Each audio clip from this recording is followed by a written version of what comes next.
میں غریبوں کی مدد نہیں کر سکتا، پیسے نہیں ہیں، نیت تو کر سکتے ہو۔ پروردگارہ جب پیسہ آئے گا مدد کروں گا۔ پروردگارہ اگر پیسہ آیا تو میں مجلس کراؤں گا، اب مجلس نہیں کرا سکے، پیسہ نہیں آیا، تب بھی مجلس کرانے کا ثواب مل گیا۔ بھائی مجھے نہیں معلوم مجمع ہے یا نہیں ہے، نیت کرتے جائیے، ثواب ملتا جائے گا۔ کئی افراد حج پہ نہیں گئے ہوں گے، زیارات پہ نہیں گئے ہوں گے، روزے قیامت جب اٹھائے جائیں گے، حاجی اٹھائے جائیں گے، سائر اٹھائے جائیں گے، کیونکہ جا نہیں سکے، نیت پوری تھی۔ ممنون ہوں آپ کی محبت۔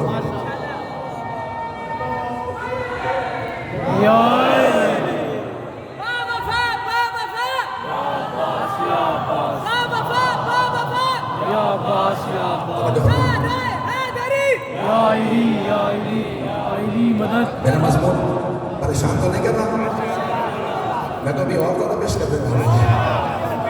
ایسا نہیں کہ ابھی یہاں تک حدیث میں انسان جب کسی کام کو نہ کر سکے، مومن کی سب سے بڑی نشانی یہ ہے کہ اس کی آرزویں بہت بلند ہوتی ہیں، اس کی تمنائیں بہت بلند ہوتی ہیں۔ میں کربلا یہ کیوں آپ زیارت میں بار بار پڑھتا ہوں، چھٹے امام نے کیوں کہا ہر روز پڑھو، نہیں پڑھ سکتے ہر شب جمعہ زیارت پڑھو، مولانا حسین ہر شب جمعہ نہیں پڑھ سکتے، مہینے میں ایک مرتبہ زیارت بارے سے پڑھو، نہیں پڑھ سکتے سال میں ایک دفعہ ضرور پڑھو، اور کیا کہو یا لیتنی کنت معکم، اے کاش میں آپ کے ساتھ ہوتا۔ مولا میں کربلا میں نہیں تھا، کہا جب نیت کر لو میں کربلا میں ہوتا تو میں بھی جان دیتا، تمہیں بھی اپنی جان قربان کرنے کا ثواب ملے گا۔ میں کہہ رہا ہوں کہ نیتیں مومن کی سب سے بڑی نشانی ہے، اس کا دل بڑا پاک ہوتا ہے، اس کی نیت بہت اچھی ہوتی ہے۔ شیخ عباس قمی نے یہ واقعہ لکھا، ایک آدمی پیسے جمع کر رہا تھا حج پہ جانے، پیسے جمع کرنا واجب نہیں ہے حج پہ جانے کا، اگر پیسے ہو جائیں تو حج واجب ہے۔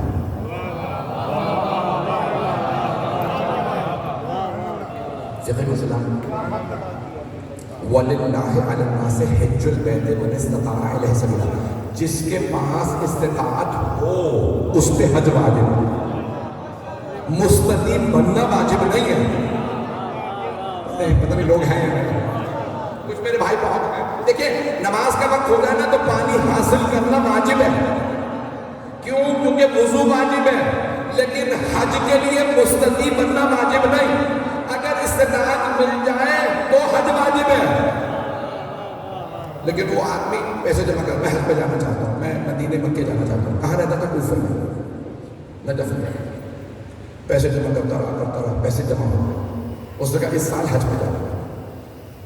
ایک گھر کے سامنے سے گزر رہا تھا، وہاں ایک سید زادی رہتی تھی، بیوہ تھی، اس کے یتیم بچے تھے، اس نے سنا اندر سے یتیم بچوں کے رونے کی آواز آئی، رک گیا سننے کے لیے کیا کہتے ہیں، بچے سب رونے لگے، نہیں آپ ہر روز کہتے ہیں ہمیں گوشت کھلائیں گی،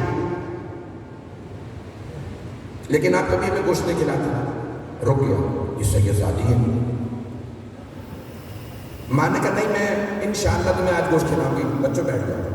ایک مرتبہ اس نے برقع لیا، سید زادی نے گھر سے نکلی، دیکھا کوئی دیکھ تو نہیں رہا، وہ ایسے ہو گیا جیسے میں جانتا نہیں کہاں جا، پیچھے چلا، دیکھا کہاں جاتا، دیکھا کوفے سے باہر جہاں لوگ کوڑا پھینکتے تھے،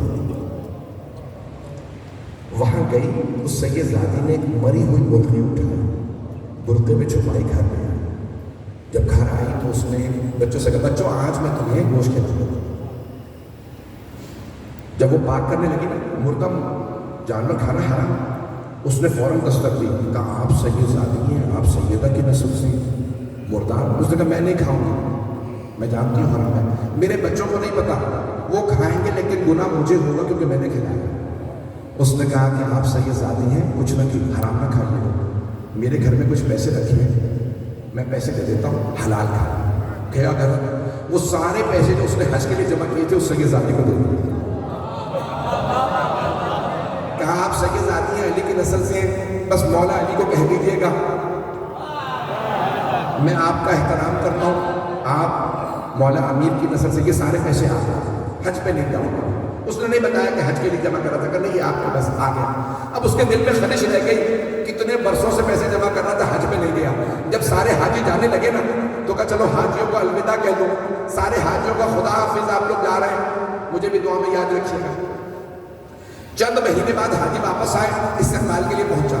ایک حاجی نے کہا عجیب آدمی ہو، تمہیں ہم کوفے میں چھوڑ کے گئے تھے، جب مدینے پہنچے تو تم پہلے موجود تھے، روضہ رسول میں گئے تم پہلے تھے، جنت البقیع گئے تم وہاں پہلے تھے، جب ہم نکلے مدینے سے تم ابھی بھی مدینے ہی میں تھے، مسجد شجرہ پہنچے تم پہلے تھے، وہاں سے نکلے مکے پہنچے تم ابھی مسجد شجرہ میں تھے، مکے میں بھی تم پہلے آ گئے تھے، اللہ کے حرم میں تم پہلے موجود تھے، سعی میں تم پہلے تھے، میدان عرفات میں تم پہلے تھے، مشعر میں تم پہلے تھے، عرفات میں تم پہلے تھے. بتاؤ راز کیا ہے؟ ہم چلے تو تم وہاں حرم میں نماز پڑھ رہے تھے، کوفے پہنچے تو تم یہاں پہنچ گئے. اس نے کہا میں تو حج میں گیا ہی نہیں. توجہ. اتنے میں ایک آدمی آیا، نام لے کے کہنے لگا مجھے عرفات میں ایک بزرگ نے پیسے دیے، اس نے اس سید زادی کو دیے تھے 5000 چاندی کے سکے، کہ اس بزرگ نے 5000 تیرے نام پہ دیے کہ تم نے قرض دیا تھا میں واپس کر رہا ہوں. کہ میں نے قرضہ کسی کو نہیں دیا، کہ انہوں نے خود کا میرا نام لے کے قرضہ واپس کر دینا. بڑا پریشان، نہ میں حج پہ گیا، نہ میں مکے گیا، نہ مدینے، نہ عرفات، نہ پیسے کسی کو قرضہ دیے. رات کو سویا، خواب میں امام زمانہ کی زیارت ہو. امام نے کہا وہ جو پیسے دیے تھے نا میدان عرفات میں نے دیے، تو نے وہ پیسے اس سید زادی کو نہیں دیے، مجھے دیے تھے. یہ ہم نے دنیا میں دیا ہے، اللہ نے ایک فرشتہ تیری شکل میں خلق کیا جو مدینے تیری نعمت میں حج پہ گیا. یہ دنیا میں ہے، آخرت میں اس سے بھی زیادہ ہے. نیت خالص رکھو، اہل بیت ادھار نہیں رکھتے.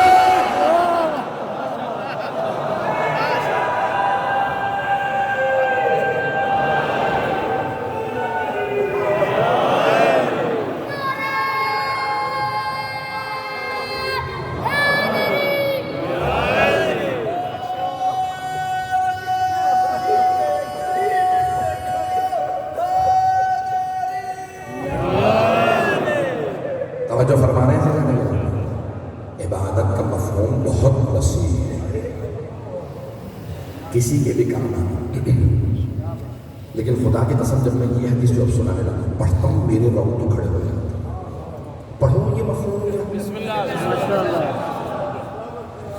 بھائی گرامی، چھٹے میں فرماتے ہیں کہ حبیب خدا کی، میرے جل رسول خدا کی حدیث ہے، جس نے حسین پہ گریہ کیا اس نے رسول خدا کے ساتھ نیکی کی. اس سے بڑی حدیث کبھی سنی؟ خدا کی قسم جب میں پڑھتا ہوں میرے رونگٹے کھڑے ہو جاتے ہیں. کون فرما رہے ہیں؟ امام. دیکھیں نیکی کرنا، کسی کافر کے ساتھ بھی نیکی کرو نا، ہندو پہ بھی احسان کرو، پانی پلاؤ، ثواب. خدا کی قسم رسول خدا اور معصومین کی حدیث ہے، اگر نجس جانور کو بھی پانی پلاؤ تو اللہ کبھی آئے گا نہیں جانے دیتا. کسی ہندو پہ بھی نیکی کرو، آپ نے کہا بھائی یہ پیسے رکھ لو، نیکی کی ہے، ثواب. لیکن اگر کسی مومن کے ساتھ نیکی کرو ثواب بہت زیادہ. توجہ. اور اگر کسی متقی کے ساتھ نیکی کرو ثواب اور بھی زیادہ. صالحین کے ساتھ نیکی کرو ثواب اور بھی زیادہ. مجھے نہیں معلوم مجمع ہے یا نہیں ہے. عزیزان گرامی، ایک صحابی گزر رہے تھے، پیغمبر اپنے گھر کی دیوار چن رہے ہیں. جواب تھا صحابی کا، یا رسول اللہ آپ کی اجازت ہے دیوار بنانے میں آپ کی مدد کر دوں؟ پیغمبر نے چہرہ دیکھا، کا اجازت. کبھی کسی کو ثواب سے محروم نہیں رکھا. اس نے چند اینٹیں رکھی پیغمبر کے ساتھ، پیغمبر کا گھر تھا. جیسے اینٹیں رکھی نا تو رسول خدا نے کہا دیوار مکمل ہو گئی. وہ جواب جو مانگنا ہے مانگ لو. پتہ نہیں کون ہے، جو مانگنا ہے مانگ لے، میں محمد ابھی عطا کروں گا. کہا یا رسول اللہ اگر ہو سکے تو میرے لیے دعا کر دے، میں شہید ہو جاؤں. پیغمبر نے ہاتھ اٹھایا، کہا پروردگارا اس نے شہادت مانگی ہے، اسے شہادت دے. اگلے غزوے میں پہلا شہید وہ تھا. پیغمبر کی دعا کبھی رد نہیں ہے. جو پیغمبر کے ساتھ نیکی کرے اسے فوراً ملتا ہے. سارا مجمع نہیں ہے. چھٹے امام کہتے ہیں جو حسین پہ گریہ کرے اس نے پیغمبر کے ساتھ نیکی کی ہے. بہت بڑی حدیث ہے۔ امام فرماتے ہیں خبردار کبھی اس آنسو کو کم نہ سمجھنا۔ محرم اپنے آخری دنوں میں سفر شروع ہونے والا ہے اور آج اس امام کی مجلس ہے کہ جس نے لوگوں کو رونا سکھایا اور بتایا یہ رونا بھی عبادت ہے۔ یہاں تک حدیث ہے، علامہ حلوی کہتے ہیں کہ میں بہت پریشان ہوتا تھا اس حدیث میں، روتا تھا کہ مجھے یہ حدیث سمجھ نہیں آتی۔ اگر کسی نے مچھر کے پر کے برابر بھی آنسو بہایا تو جناب سیدہ اس کی شفاعت کریں گے۔ میں سوچتا تھا کیسے، کیوں؟ تو کہا جب امام زمانہ نے مجھے سمجھایا سمجھ میں آیا۔ کہا یہ تمہارے آنسو کا بدلہ نہیں ہے جو شفاعت ہے، یہ حسین ابن علی کی عظمت کے نتیجے میں۔ نہیں سمجھا سکا، کچھ میرے بھائی پہنچ گئے، میرے کچھ بھائی میرے بچے پہنچ گئے، سارا مجمع نہیں پہنچا۔ دیکھیں انسان جتنے بڑے آدمی سے وابستہ ہوتا اس کی حیثیت اتنی ہی بڑی ہو جاتی۔ پہنچا سکا؟ ایک آدمی گارڈ ہے، کس کا؟ کبھی یہ صدر کا، وزیر اعظم کا۔ یہ نوکر ہے کس کا؟ صدر کا۔ کہتے ہیں یہ نوکر بھی نہیں ہے کیونکہ صدر کا نوکر ہے۔ اور اگر کوئی علی کا نوکر ہو، پتہ نہیں لوگ پہنچ رہے ہیں، اگر کوئی حسین کا غلام ہو اس کی عظمت بڑھتا ہے، اس کی نسبت بڑھتی ہے۔ اذان کہ ہمارے آنسو کوئی حیثیت نہیں رکھتے، لیکن حسین کی عظمت بہت زیادہ۔ جب یہ آنسو حسین سے منسوب ہو جاتا ہے، عبادت کا مفہوم بہت وسیع ہے۔ اس لیے امام چہارم کی حدیث ہے، یہ حدیث میں مکمل کر کے بس مسائل کی طرف آ جاؤں گا کیونکہ ماحول بن گیا مسائل کا، آنکھوں میں آنسو ہے، میں تو بھی پڑھنا چاہ رہا تھا۔ چوتھے پر فرماتے ہیں روز قیامت کل عین، عربی میں آنکھ کو کہتے ہیں عین، عین یہ نون عین، ہر آنکھ روز قیامت رو رہی ہے، ہر آنکھ روز قیامت میں کچھ نہیں دیکھ جاتا۔ مولا فرماتے ہیں سوائے اس آنکھ کے جو میرے بابا پہ رو رہی ہے۔ آٹھویں امام فرماتے ہیں یہ ابن شبیب، ریان ابن شبیب مولا کے قریب ترین اصحاب میں سے۔ ریان ابن شبیب شیعہ طراز اول کے شیعہ، شیعوں کے بھی درجات ہیں، یہ طراز اول کے شیعہ، امام کے عاشق۔ امام کہتے ہیں یہ ابن شبیب ہے، ریان ابن شبیب، ان کنتا باکیاً علی شیء فابکی للحسین، اے شبیب کے بیٹے اگر کبھی رونا آ رہا ہوگا تو اپنے بنا رونا، میں پریشان ہوں، میرا بچہ بیمار ہے، اگر رونا آ رہا ہو میرے جد حسین پہ رو، تجھے اس رونے کا بھی ثواب ملے گا۔ میرے جد حسین پہ رونا بھی عبادت ہے۔ میں دیکھ رہا ہوں آنکھوں میں آنسو، بھائی کوشش کر رہا ہوں الگ الگ موضوعات، نئے نئے موضوعات کوشش کروں آپ کی خدمت میں پیش کروں۔ مجھے نہیں معلوم میری مجلسی کس حد تک آپ تک پہنچی، کس حد تک نہیں پہنچی۔ اذان گرامی یہ رونا بہت بڑی عبادت ہے، اپنے رونے کو کم نہ سمجھیں۔ آپ کو گھر میں بھی مجلس سنیں گے نا تو علم مل جائے گا، لیکن یہ جو فرش عزا کا ثواب ہے یہ جب تک فرش عزا پہ نہیں آئے، یہ جو ہے نا ائمہ علیہ السلام کی حدیث، ملائکہ اپنے پر بچھاتے ہیں عزاداروں کے قدموں تلے۔ کیوں؟ یہ عزادار نہیں، یہ حسین کے عزادار۔ اذان گرامی میں پیش کرنا چاہتا ہوں، چوتھے امام نے یہاں تک فرمایا، آٹھویں امام کی حدیث مکمل کر دو پھر چوتھے امام کی حدیث کو پیش کروں گا کیونکہ آج تابوت ہے چوتھے امام علیہ السلام کا۔ چلیں گے نا کچھ دیر میرے سامنے؟ ماشاءاللہ ماشاءاللہ۔ آج میرا بھی جی کر رہا میں رو پڑھنے میں۔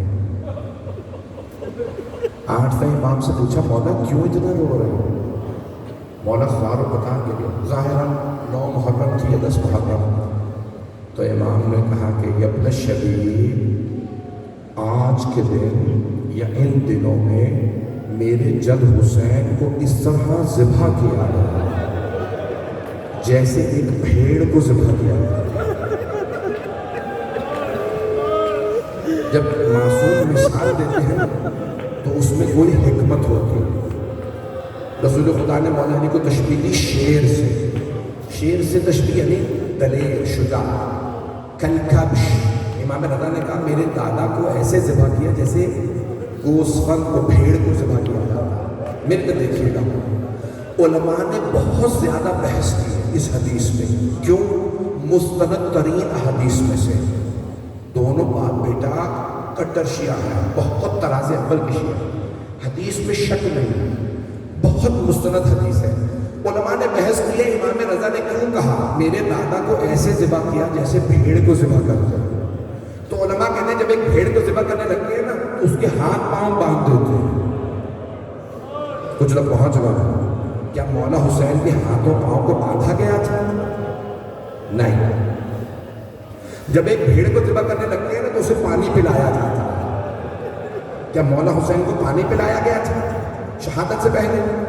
نہیں, مولا کو پانی نہیں پلایا.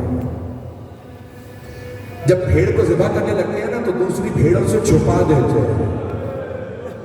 سنت محمدی ہے دوسرے جانوروں کے سامنے جانور کو ذبح نہ کرو, خاص طور سے اگر اس جانور کی ماں دیکھ رہے ہیں. سیدہ دیکھتی نہیں وہ حسین کا گلا کاٹتے رہے. اجرکم اللہ, اجرکم اللہ. بھائی آج ہونے میں کوئی بخل نہ کرے, آخری ایام ہے, پرسہ کیجیے گا. اب علماء نے بہت بحث کی کیوں کہا امام رضا علیہ السلام نے جیسے ایک بھیڑ کو ذبح کیا جاتا ہے. تو اس نتیجے پہ پہنچے علماء, میں پیش کر رہا ہوں آپ کے سامنے. جب کسی بھیڑ کو ذبح کرتے ہیں نا تو کوئی روکنے والا نہیں ہوتا. کوئی نہیں کہتا بھیڑ کو کیوں ذبح کر رہے ہو, کیوں مار رہے ہو. ہر آدمی راضی رہتا ہے بھائی بھیڑ ہے ذبح کر دو. امام رضا کہتے ہیں اتنا بڑا مجمع دیکھتا رہا, کوئی روکنے والا نہیں تھا. کوئی کہنے والا نہیں تھا مت مارو یہ نبی کا نواسا. بس ایک جناب زینب برقعے کا دامن پھیلا کے گئے, او مسلمانوں جس نبی کا کلمہ پڑھتے ہو اس کا نواسا ہے. میری ماں نے چکیاں پیس کے پالا تھا. اجرکم اللہ, اجرکم اللہ. پھر ہونے میں بخل نہ کیجیے. آج جناب سیدہ کو پرسہ دیتے میں کہیے گا بی بی وہ سجاد جنہوں نے مسلسل پوری زندگی گریا کیا. مولا کے سامنے پانی رکھا جاتا تو کہتے ہائے میرے بابا پیاسے مارے. کھانا رکھا جاتا ہائے میرے بابا کو کھانا پانی نہیں دیا. اجرکم اللہ, اجرکم اللہ. میں ہاتھ جوڑ کے جملہ کہوں گا جب مولا سجاد مسافرت میں تھے, اسیری میں تھے, تو مولا ہر قدم پہ چند نام لیتے تھے اور روتے تھے. سب سے زیادہ اپنے بابا کا نام لیتے, ہائے میرے بابا مارے گئے. جانتے ہیں اپنے بابا کے علاوہ کون سے دو نام زیادہ لیتے تھے؟ ایک اپنے چچا عباس کا, دوسرے اپنے بھائی علی اکبر کا. اجرکم اللہ, اجرکم اللہ. ایک روایت پڑھنا چاہ رہا ہوں, 5 سے 7 منٹ لوگ آپ مسلسل شہادت سنتے رہے میرے ساتھ. مجھے نہیں معلوم سارا مطلب وہی ہے, لیکن بہت سے چہرے میں دیکھ رہا ہوں وہی ہیں جہاں میں نے ہر جگہ شہادت پڑھی. ایک روایت پڑھنا چاہتا ہوں.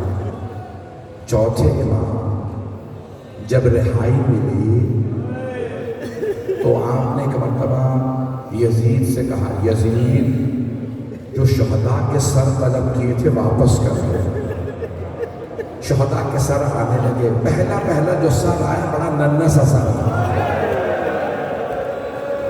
جناب رباب نے برقعے کا دامن پھیلایا تھا, لاؤ علی اصغر کا سر مجھے دے دو. دوسرا جو سر آیا بہت خوبصورت سر تھا. جناب لیلا آگے بڑی کہنے لگی لاؤ علی اکبر کا سر. اتنے میں ایک سر آیا, اس سر کو نیزے سے نہیں اتارا گیا, اسے ایک تھیلے سے نکالا گیا. پوچھا یہ کس کا سر ہے؟ کہا یہ عباس کا سر ہے. اس سر میں اتنے گرز مارے گئے. نہیں پڑھا, دیکھ رہا ہوں میرے پاس بزرگ برداشت نہیں, بس بھائی نہیں پڑھ رہا. اتنے میں ایک سر آیا, ساری بیویاں تعظیم میں کھڑی ہو.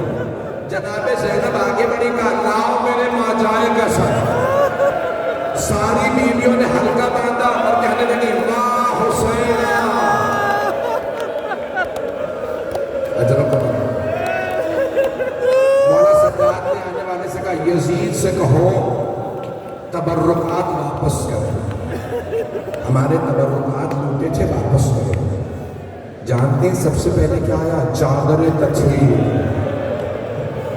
جناب زینب نے کہا لاؤ میری ماں کی چادر مجھے دے دو۔ چادریں آئیں، اتنے میں ایک آدمی انگوٹھی لایا۔ جناب زینب نے پوچھا بیٹا سجاد یہ انگوٹھی کس کی ہے؟ کہا پھوپھی اماں میرے بابا کی۔ جب بجدل انگوٹھی اتار رہا تھا نا، انگوٹھی اتر نہیں رہی تھی، اس نے خنجر نکالا انگلی کو کاٹا۔ پڑھوں مسائل یہ نہیں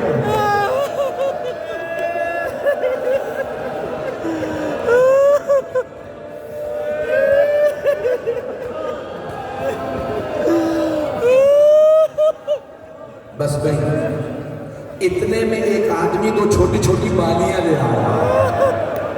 سب بیویوں نے جناب رباب کو دیکھ روکے،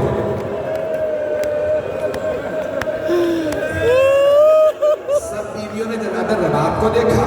جناب رباب نے بالیاں لانے والے کو دیکھا اور رو کے کہا بالیاں واپس لے دو، جس بچے کی بالیاں تھی وہ نہیں رہی۔ اجروں کو ملانا، اجروں کو ملانا۔ یہ چوتھے امام نے سب کچھ دیکھا۔ جو روایت پڑھنا چاہ رہا تھا پڑھوں یا نہ پڑھوں، جب امام واپس آ گئے نا، کہاں؟ مدینے۔ بعض علماء کہتے ہیں 8 ربیع الاول کو پہنچے۔ جب پہنچے نا تو مولا نے دیکھا میری کوئی بھی پھوپھی پہچانی نہیں جا رہا۔ چوتھے امام کی حدیث ہے جو بیویاں اسیری کاٹ کے آئی تھیں وہ پہچانی نہیں جاتی تھی۔ مولا ایسا کیا ہو گیا تھا؟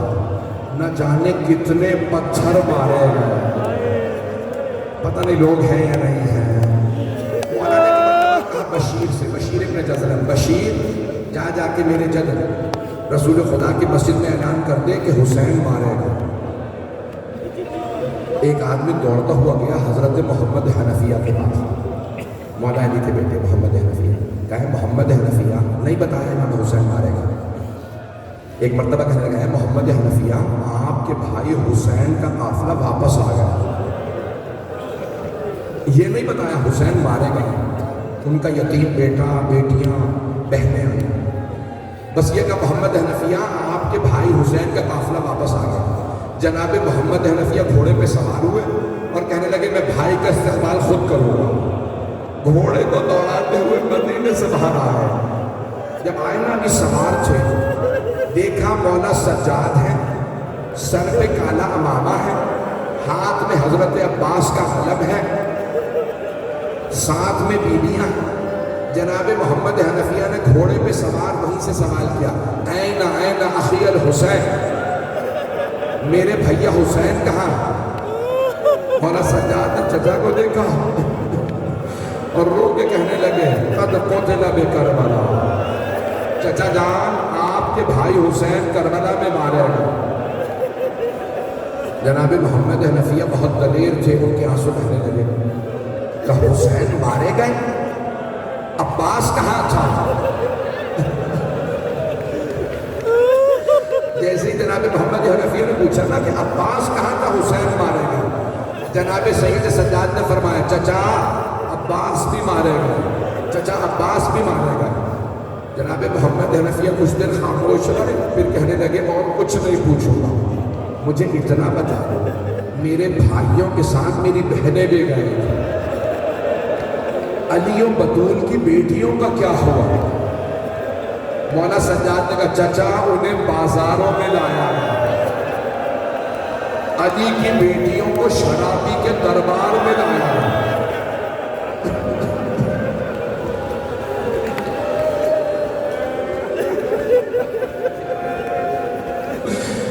بس بھائی 2 سے 4 منٹ کی زحمت ہوگا۔